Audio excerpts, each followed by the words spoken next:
Hello, hello, and welcome back to the channel. As most of you know, I'm Topher. And for those of you who don't know and just randomly decided to click on my video, welcome to the channel. I'm Topher. Thank you for stopping by.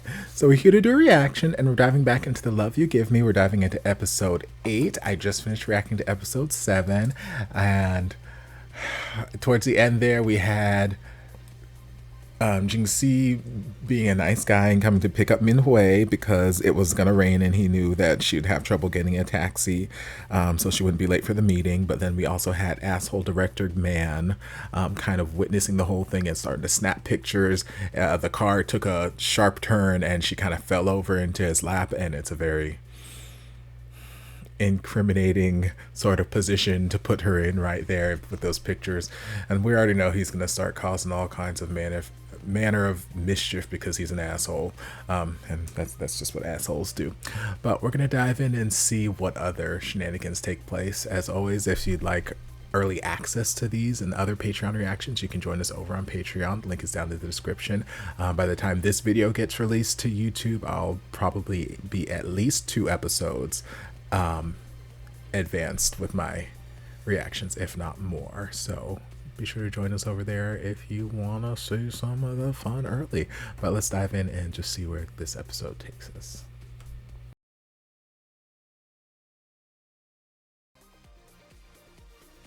Okay, well, that was another adorable episode, and it just flew by. Like, I literally thought I had like another 10-15 minutes left.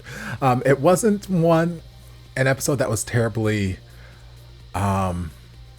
plot driven. Like, it wasn't super duper integral to the plot. It was a nice sort of kind of lighthearted episode to follow up the last little bit that we had there. We did address the whole photo situation, and it got resolved a lot quicker than I expected, which I feel like is something I've said before in this series. I feel like I said that like 3 or 4 episodes ago when it came to like the whole bid with the company and, you know, trying to see which one of the companies are going to get voted in, blah, blah, blah, blah, blah. I was like, I thought that was going to be a storyline that was going to take us through like close to the end of the series, and we kind of just like, boom. So another plot point that I thought was going to potentially take longer to resolve. I thought that, you know, asshole director was going to be a little bit more, I don't know, play a little bit longer of like a waiting game and kind of try to blackmail a little bit, or like hold this over her head, like, oh, I've got this information, not just, oh, I'm just going to release this publicly and, you know, try and demolish her reputation, which, you know, if she hadn't been as amazing as she is and just like, oh, it was this asshole, he absolutely would have her, because from the little bit that we saw, it was like an hour. There's like an hour that the photo had been circulating through the company and whatnot. In just that 1 hour, the amount of damage that it was doing to her reputation is incredible. And like I was saying there throughout the earlier parts of the episode, I think it's just such a awful double standard. And again, it goes hand in hand with what I was saying in my commentary last episode, where I was out here like, you know, a woman doesn't need a man to raise her child, doesn't need this, that, the other. It shouldn't have to be this way. But I know that is the mentality in a lot of places in the world, where they feel like if a woman has a child out of wedlock, or if she has a child without a father figure in its life, that she's a failure as a mother, she's trash, she's out here sleeping with everybody, this, that, the other. And I'm like, that is not the case. That is such BS thinking. So that sort of mindset is prevalent throughout this entire universe that we're in right now, where it's like everyone seems to have that sort of mentality. And even, I don't want to jump too far into the future, or jump too far into the episode yet, but people seem to have that mentality. It doesn't matter whether it's men or women in the company, they all seem to have that sort of ingrained, learned behavior where it's like, oh yes, she was in the car with a man. She is such a promiscuous woman. I can't believe her, this, that, the other. And I'm like, y'all, like, the picture ain't all that incriminating. She's leaned over. Yeah, like, granted, I have the gift of hindsight, or, I have the gift of being able to see what happened in the situation, what led them to be in that position. But even if I didn't, y'all, not the picture's not all that incriminating. Like, you see the back of her head, which could literally be anybody. Literally could have been anybody with their hair, swept up and, clipped in the back. Could have been anyone's head. Could have been, like, you couldn't see enough of her face to make out that it was her. You couldn't see his face to make out that it was him. All you saw was the back of someone's head and someone else's arm. So it's like, A, that could have been anybody. But B, it's not that damn incriminating. Even if it was her, so what? She's in the car. Maybe that was her father. Maybe her father was in the car and she was giving him a kiss on the cheek. Maybe it was her long lost brother coming to pick her up. Maybe, like, there could have been any number of people that it could have been. But see, it doesn't matter who the hell it was because it's her personal life. What she does in her personal life is her damn business. It ain't got a damn thing to do with this company. It ain't got a damn thing to do with you and your job, or like, it's got nothing to do with that.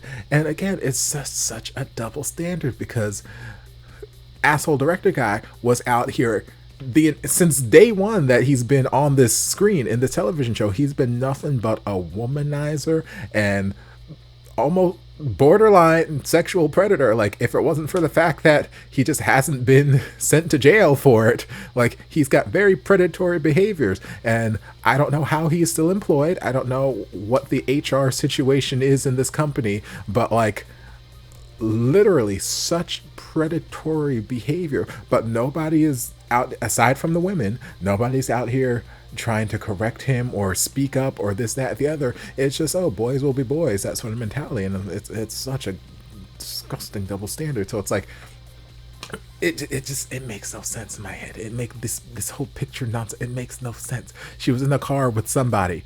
Great. Whoop-de-doo. I don't care. You just saw where she said, oh, she's trying to catch a taxi or whatever to get to this meeting. Maybe that was just a very fancy Uber. Okay. I've gotten Ubers where, they came in like really fancy cars, or a Lyft or something like that. Maybe it's just a fancier car. Okay, great. Yes, there was someone in it, but whatever. Like like, I feel like they were blowing up the situation to such a great proportion with such little information and proof, and they're out here just blowing it up to high heavens. And it's like, even if everything they were speculating was true, even if she was in that car and just giving that man the thrill of a lifetime, whoever this man may have been in this picture, who fucking cares? It's her personal life. Who cares? I don't care. It's not my personal life. It's not my husband, so I don't care what she's doing. But yeah, like they're putting such a big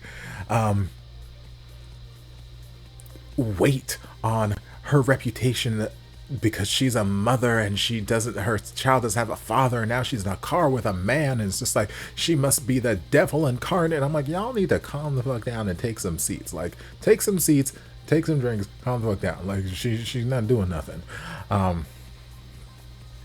But yeah, so that issue, sorry, I went on a little bit of a tirade there, my bad. But that issue got resolved a lot quicker than I thought it was. I thought it was going to take us at least a full episode, if not 2 or 3, to like work our way out of this situation. But we're just kind of like breezing through this. She's like, nope.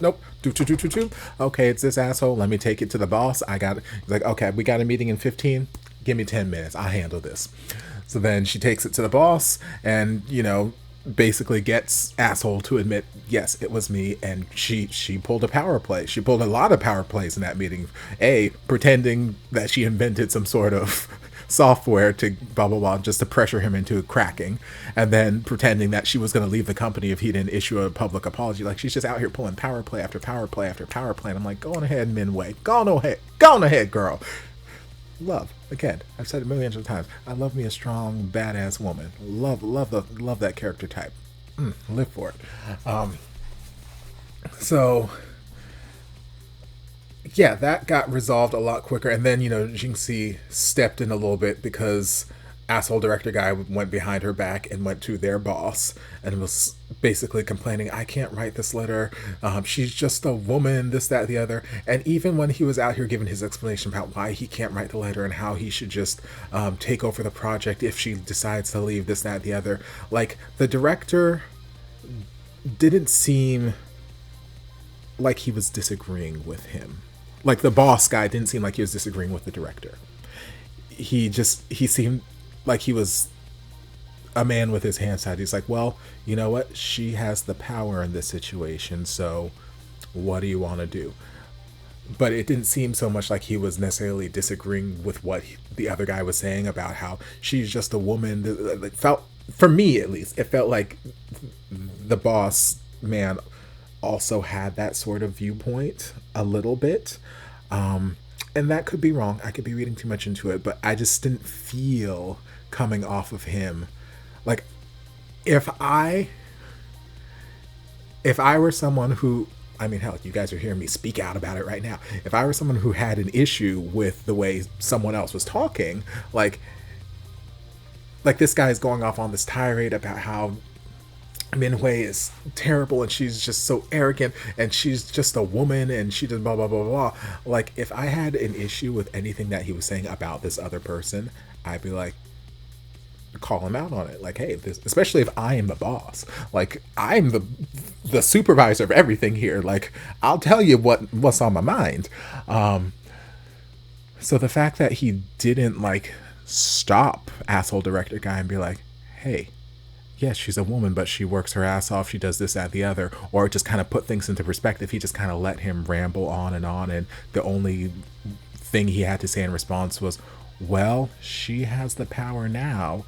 It's like, it just makes me feel as though he's also kind of in that same mindset where, okay, she's just another woman and, you know, just nothing but trouble, this, that, the other. I'm like, I don't like that, but, you know, that may not be the road they're taking that character down. I was getting weird vibes from that little conversation they were having there. But yeah, so asshole director's like, I'm gonna take her place. I'm gonna talk to President. I'm gonna talk to Jinxie, and we're gonna, you know, take care of this. So he goes over there and he's like, hey, I'm gonna be taking over the project. And basically Jinxie is like, come with me. Let's go to the hospital. Come with me. It's like, I heard you are an expert about cars. Here is my car. And then, you know, the puzzle pieces start to come together. It's all started to click for him. He's like, oh. And, you know, Jinxie basically made it clear that I don't like people talking about my relationships behind my back, this, that, the other.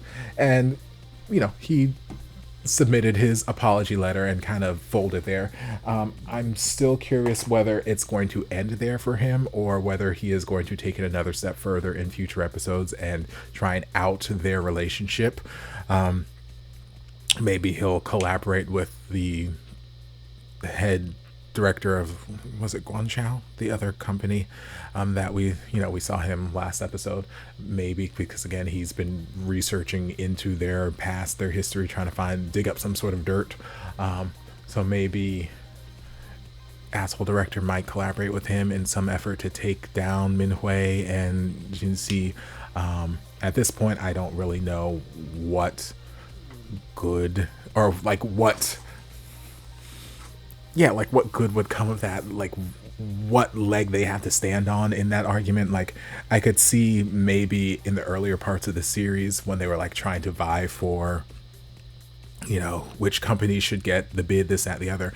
I could see if the information about Minhui and Jinxie's relationship had come out then, it could potentially look like a conflict of interest, like, oh, maybe he's doing favoritism, this, that, the other.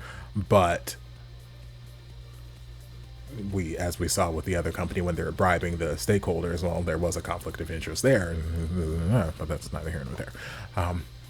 So, but like now we're way past that.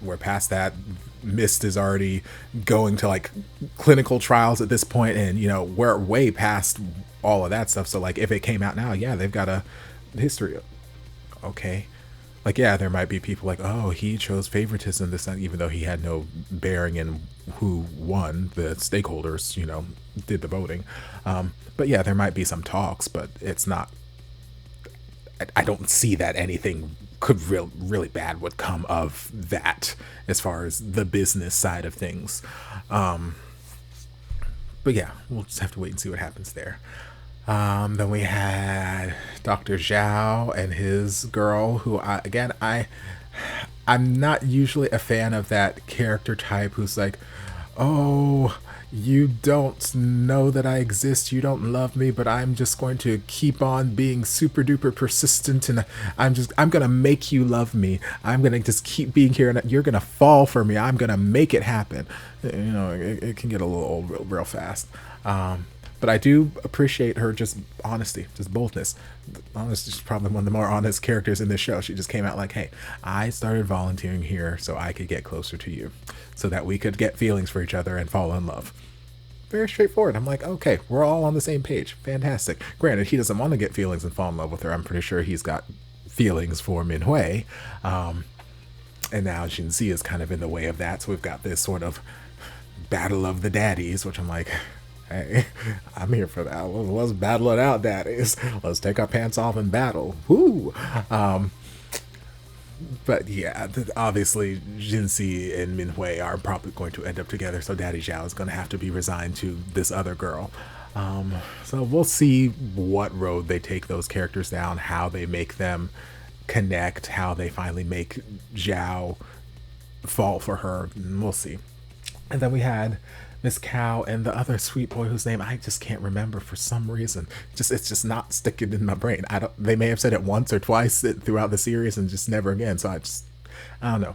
But yeah, that's one thing where like, okay, eventually they will talk again. They'll see each other again. And it'll work itself out. Because again, I truly believe that he didn't have any malicious intent behind why he neglected to tell her that he was, healthy again. And I think if they just actually, now that she's cooled down in a sense, and the time has passed, I feel like they could have a conversation and he can explain his side of the situation and we could just move forward. So we'll just have to wait and see where that goes. But yeah, this was another fantastic episode. It flew right on by and I thoroughly enjoyed it, and I can't wait to see where else things go. So again, if you would like early access to these reactions and other reactions, you can join us over on Patreon. The link will be down in the description. I hope you guys enjoyed this reaction. If you did, don't forget to like, comment, subscribe, share, turn on notifications to be notified when all of my shenanigans get posted. If there's anything else you'd like me to react to, be sure to leave it down in the comments. I'll get to it as soon as I possibly can. If you'd like to support the channel in other ways, you're more than welcome to join us over on Patreon. You don't have to, but you're more than welcome to if you want to. And I'll see you guys in my next video. Love ya.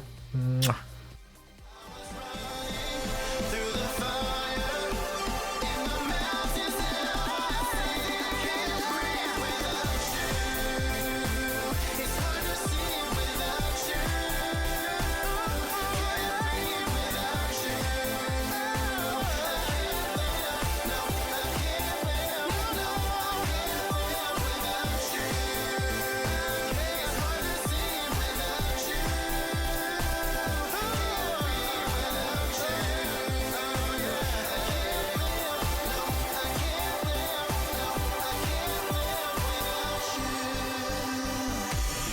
Now we're together, there's nothing